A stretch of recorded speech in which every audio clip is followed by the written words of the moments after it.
Vous avez l'impression d'être en lutte dans votre vie? Ça vous coûte de l'énergie et ça ne vous apporte pas les résultats souhaités?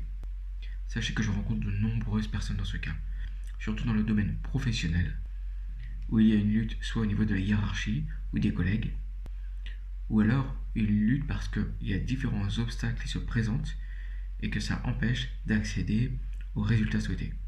Dans cette vidéo, nous allons voir pourquoi la lutte vole votre vie.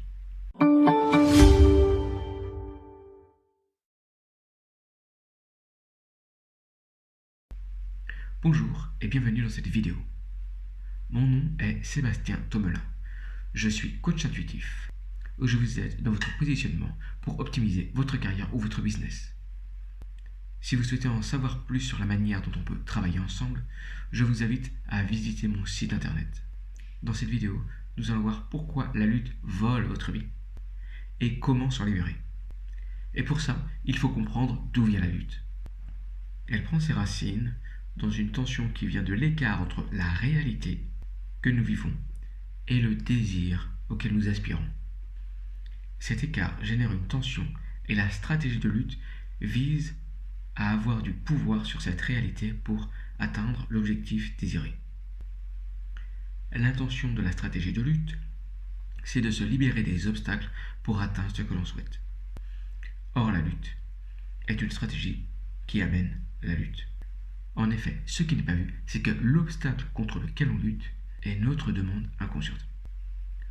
On demande quelque chose inconsciemment et on est en lutte contre ce qu'on a demandé. Et pour bien comprendre ça, il faut avoir conscience que l'inconscient peut traiter 400 milliards de bits d'informations par seconde et le conscient seulement 2000 bits d'informations par seconde, soit 200 millions fois moins. Donc l'inconscient focalise sur ce qui est important et ramène ce qu'il perçoit de la réalité à travers ce filtre de ce qui est important au conscient. Ce qui fait qu'on a conscience d'une réalité qui a été filtrée par l'inconscient. Et lorsqu'il y a une lutte, cela signifie que l'inconscient se focalise sur ce qu'il veut éviter et le ramène au conscient. Pour illustrer ça, je vais vous parler d'un cas d'une personne qui était en conflit avec son supérieur hiérarchique.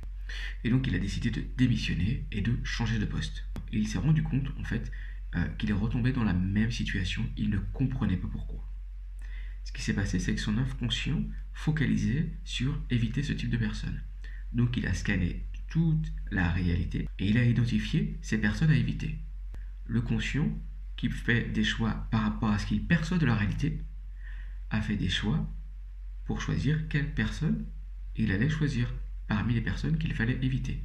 Et c'est ce qu'il fait, qu'il s'est retrouvé dans la même situation. Et donc il faut comprendre que nos choix conscients sont les résultats de ce que l'inconscient a filtré de la réalité pour nous. Et donc consciemment, on ne comprend pas pourquoi on retombe tout le temps sur ce type de situation. Ce qui engendre un système de lutte. Or, c'est nous qui avons focalisé sur un point donné et on va ce sur quoi on a mis de l'importance, même si c'est inconscient. Ce qui veut dire qu'on est en lutte contre ses propres choix. C'est ce que j'appelle l'enfermement. Cette lutte ne fait que renforcer le système. Tous les supérieurs hiérarchiques sont comme ça. Je suis une victime, il y a des bourreaux. Et donc à partir de là, il faut que je sois sauveur de ma propre personne et que je devienne le bourreau de ce méchant bourreau. Et donc on est dans une boucle mentale qui est liée à un schéma inconscient qui n'a pas été vu. Une fois qu'on a vu qu'on est responsable de toutes les situations qui arrivent dans notre vie, c'est-à-dire qu'on va filtrer et donc on va attirer à nous des situations qui sont le reflet de notre inconscient, on prend conscience qu'on est 100% responsable de ce qui nous arrive, 100% responsable de notre vie. Et donc on arrête de se focaliser sur la vision d'ennemi, sur la lutte, et on voit où est-ce qu'est notre véritable pouvoir. C'est qu'est-ce que je filtre de la réalité, quel est le schéma inconscient qui fait que je vis cette situation. C'est-à-dire que mon pouvoir, il n'est pas sur l'extérieur, mais il est sur l'intérieur.